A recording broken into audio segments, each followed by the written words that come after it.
हरे कृष्णा, राधे राधे। तो बंधुओं, आज जया एकादशी है और इसका उपवास आज प्रारंभ हो रहा है।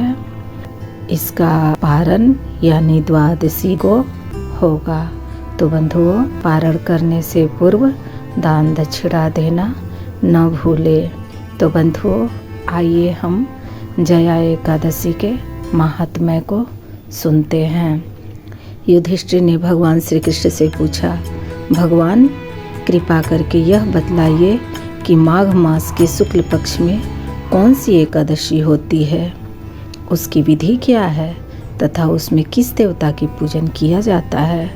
भगवान श्री कृष्ण बोले, राजेंद्र, माघ मास के शुक्ल पक्ष में जो एकादशी होती है उसका नाम जया है। वह सब पापों को हरने वाली उत्तम तिथि है।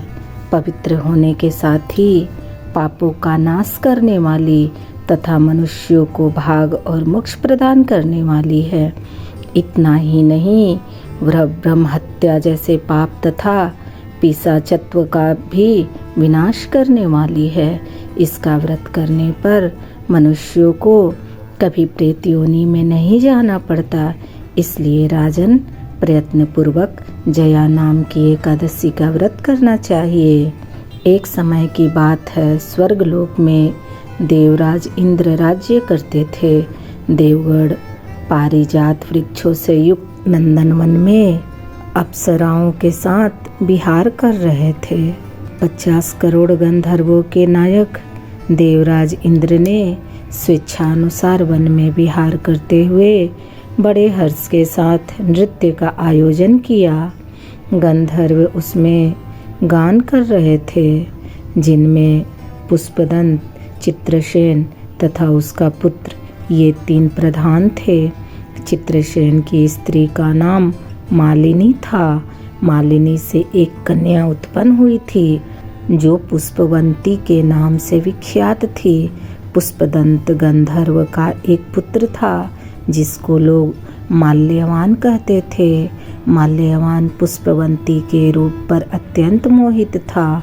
ये दोनों भी इंद्र के संतोषार्थ नृत्य करने के लिए आए थे।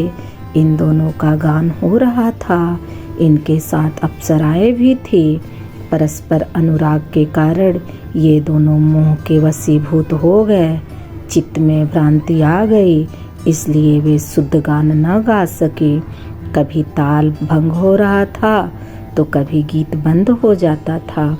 इंद्र ने इस प्रमाद पर विचार किया और इसे अपना अपमान समझकर वे कुपित हो गए। अतः इन दोनों को शाप देते हुए बोले, ओ मूर्खो, तुम दोनों को धिक्कार है। तुम लोग पतित और मेरी आज्ञा भंग करने वाले हो। अतः पति पत्नी के रूप में रहते हुए पिशाच हो जाओ। इंद्र के इस प्रकार शाप देने पर इन दोनों के मन में बड़ा दुख हुआ। वे हिमालय पर्वत पर चले गए और पिशाच योनि को पाकर भयंकर दुख भोगने लगे। शारीरिक पातक से उत्पन्न ताप से पीड़ित होकर दोनों ही पर्वत की कंदराओं में विचरते रहते थे। एक दिन पिशाच ने अपनी पत्नी पिशाची से कहा, हमने कौन सा पाप किया है जिससे यह पिशाच योनि प्राप्त हुई है। नरक का कष्ट अत्यंत भयंकर है तथा पिशाच योनि भी बहुत दुख देने वाली है। अतः पूर्ण प्रयत्न करके पाप से बचना चाहिए। इस प्रकार चिंता मग्न होकर वे दोनों दुख के कारण सुखते जा रहे थे। देवयोग से उन्हें माघ मास के शुक्ल पक्ष की एकादशी की तिथि प्राप्त हो गई। जया नाम से विख्यात वह तिथि सब तिथियों से उत्तम है। उस दिन उन दोनों ने सब प्रकार के आहार त्याग दिए, जलपान तक नहीं किया, किसी जीव की हिंसा नहीं की, यहाँ तक कि खाने के लिए फल तक नहीं काटा। निरंतर दुख से युक्त होकर एक पीपल के समीप बैठे रहे। सूर्यास्त हो गया। उनके प्राण हर लेने वाली भयंकर रात्रि उपस्थित हुई। उन्हें नींद नहीं आई। वे रतिया और कोई सुख भी नहीं पा सके। सूर्योदय हुआ, द्वादशी का दिन आया। इस प्रकार उस पिशाच दंपति के द्वारा जया के उत्तम व्रत का पालन हो गया। उन्होंने रात में जागरण भी किया था। उस व्रत के प्रभाव से तथा भगवान विष्णु की शक्ति से उन दोनों का पिशाचत्व दूर हो गया। पुष्पवंती और माल्यवान अपने पूर्व रूप में आ गए। उनके हृदय में वही पुराना स्नेह उमड़ रहा था। उनके शरीर पर पहले जैसे ही अलंकार शोभा पा रहे थे। वे दोनों मनोहर रूप धारण करके विमान पर बैठे और स्वर्गलोक में चले गए। वहाँ देवराज इंद्र के सामने जाकर दोनों ने बड़ी प्रसन्नता के साथ उन्हें प्रणाम किया। उन्हें इस रूप में उपस्थित देखकर इंद्र को बड़ा विस्मय हुआ।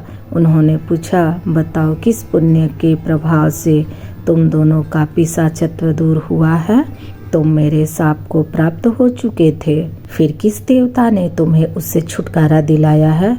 माल्यवान बोला, स्वामिन, भगवान वासुदेव की कृपा तथा जया नामक एकादशी के व्रत से हमारा पिशाचत्व दूर हुआ है। इंद्र ने कहा, तो अब तुम दोनों मेरे कहने से सुधा पान करो। जो लोग एकादशी के व्रत में तत्पर और भगवान श्री कृष्ण के शरणागत होते हैं वे हमारे भी पूजनीय होते हैं।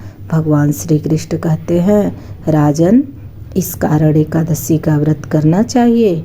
नृपश्रेष्ठ, जया ब्रह्म हत्या का पाप भी दूर करने वाली है। जिसने जया का व्रत किया है उसने सब प्रकार के दान दे दिए और संपूर्ण यज्ञों का अनुष्ठान कर लिया। इस महात्म्य के पढ़ने और सुनने से अग्निष्टकम यज्ञ का फल मिलता है। तो बंधुओं, हरे कृष्णा, राधे राधे। श्रीमन्नारायण नारायण हरि हरि, श्रीमन्नारायण नारायण हरि हरि, श्रीमन्नारायण नारायण हरि हरि।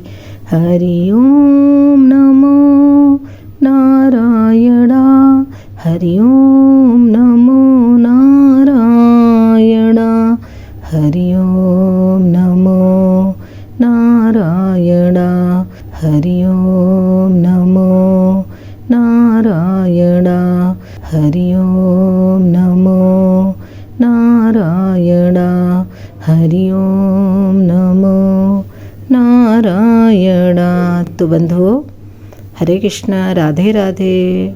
तो बंधुओं, इस चैनल को सब्सक्राइब करें, लाइक करें, शेयर जरूर करें। हरे कृष्णा, राधे राधे।